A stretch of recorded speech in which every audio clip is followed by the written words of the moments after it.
ल यो चाहिँ नेपाली हाइब्रिड मकैको दोस्रो पुस्ता मकै हो है।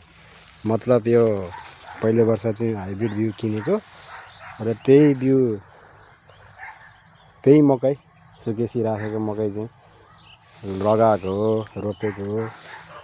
त्यो अलि टाइममा गोडेको चाहिँ अलिक थियो है, अलि छ। अरू चाहिँ अनि यो टाइममा अलि धेरै गर्न सकेन, एकदम हतार भएर, मुला उखाल्ने हतार भएर।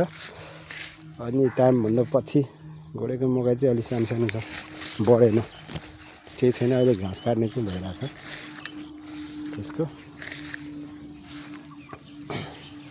यो हाइब्रिड मकैहरू सुकेसी फेरि रोप्यो भने नि हुने रहेछ भने चाहिँ। मान्छेले चाहिँ हाइब्रिड मकै बिउ हुँदैन भन्छ नि, तर यसलाई राम्रो स्याहार सुसार गरेर राम्रै फल्थ्यो। यो चाहिँ मैले घाँस काट्नै हुन्छ भनेर यस्तै राखेँ बाक्लो, घोगा लगाइरहेछ होइन।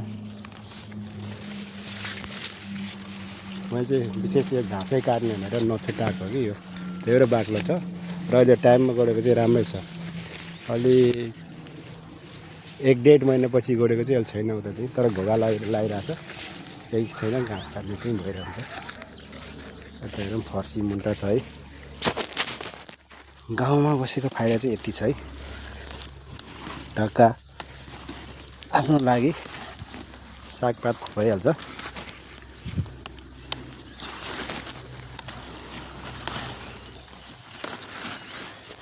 यति भएपछि अब एक छाक त तरिहाल्ने भयो।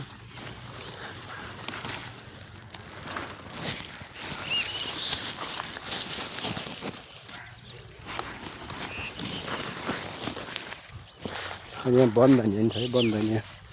यो चाहिँ पाहाडको बनधनिया हो। यो नि सार्नुपर्ने छ अब, यो जग्गा गर्न छोड्यो।